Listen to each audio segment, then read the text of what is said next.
कुछ प्रश्न खड़े किए हैं जैसे साहब ने कि इम्पोजिशन किया जा रहा है, कुछ सुपर इम्पोज करने का प्रयास किया जा रहा है कि multi cultural multi faith system में एक वननेस है, एक भाषा है। इन आरोपों का जवाब आप कैसे देंगे? देखिए, जो विविधता की बात कही गई है, विविधता तो भारत की संस्कृति के मूल स्वरूप में है।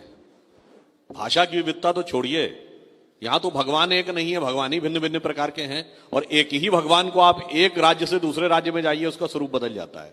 पर समस्या जानते कहां है? समस्या यहां पे नहीं है। अभी सुरेंद्र जी ने बात शुरू की, जो पहला उन्होंने शेर पढ़ा ना, सरजमीने हिंद पर अक़वाम आलम के फिराक, काफिले बसते गए हिंदोस्ता बनता गया। यही माइंडसेट प्रॉब्लम का था। जैसे ये एक सराय थी, सब काफिले आके बनते गए और हम सेटल होते चले गए। हकीकत ये नहीं थी। मैं जयशंकर प्रसाद की कविता का एक पंक्ति उद्धृत करना चाहूंगा। हम क्या थे? हिमालय के आंगन में प्रथम, उसे किरणों का दे उपहार, उषा ने हंस अभिनंदन किया और पहनाया हीरक हार। जगे हम लगे जगाने विश्वलोक में फिर फैला आलोक, व्योमतम पुंज हुआ तब नष्ट, निखिल संस्कृति हो उठी अशोक। हमने ज्ञान शुरू किया भाई।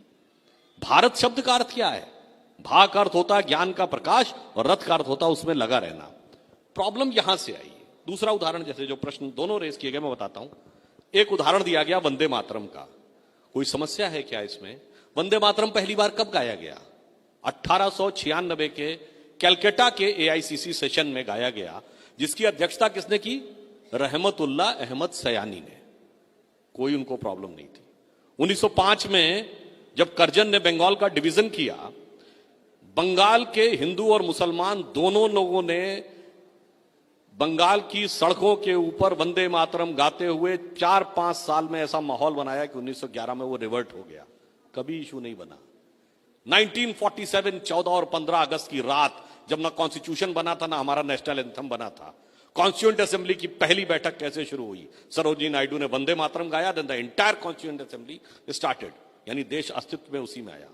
1952 मौलाना आजाद देश के पहले शिक्षा मंत्री बने, और शिक्षा मंत्रियों का जो पहला सम्मेलन हुआ दिल्ली में, वंदे मातरम नहीं, सरस्वती वंदना भी गाई गई। कल्चर था, ये इशू नहीं था। प्रॉब्लम हुआ जब 1976 में इमरजेंसी में सेकुलर वर्ड डाला और फिर उसका पॉलिटिकल यूज करना शुरू हुआ, तब समस्या हुई। अब मैं आपको डिफरेंस का भी बताता हूं। देखिए, जो एक बात कही जाती ना कि आप एक पर्टिकुलर चीज थोपना चाहते हैं ना, मैं कहना चाहूंगा आप एक पर्टिकुलर चीज देखना चाहते हैं। जैसे मैं एक बात कहना चाहूंगा, यह देश जब आजाद हुआ तो 15 अगस्त 1947 को लाल किले के ऊपर शहनाई किसने बजाई? उस्ताद बिस्मिल्लाह खान ने। इस देश के लिए आजाद होने, शहीद होने वाला सेना का फर्स्ट गैलेंट्री अवार्ड विनर कौन था? ब्रिगेडियर मोहम्मद उस्मान, 1948 में नौशेरा की लड़ाई में। और दूसरी बात कहूंगा, 2010 में बराक ओबामा भारत आए, ज्वाइंट सेशन ऑफ पार्लियामेंट को संबोधित करते हुए कहा, India is not emerging, India has emerged.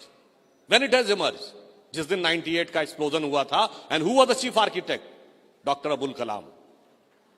मगर अफसोस है, मैंने नहीं देखा कि ब्रिगेडियर उस्मान आजमगढ़ के रहने वाले थे, कोई गया हो ये सो कॉल्ड सेकुलर पार्टीज वाला ब्रिगेडियर उस्मान के घर। आजमगढ़ में आतंकवाद के आरोपियों के घर जाते हैं।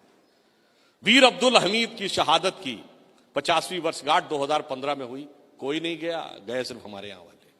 2007 में डॉक्टर कलाम को दूसरा टर्म मिले, इसके लिए सब विरोध में थे। और 2007 का ही साल इसलिए महत्वपूर्ण है कि उसी समय अफजल गुरु की क्लीमेंसी के लिए सब प्रयत्नशील थे।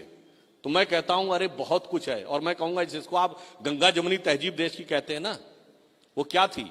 वो थी कि बुल्ले शाह ये कहते थे, आज होली खेलूंगी मैं रसिया, कहे बिस्मिल्लाह।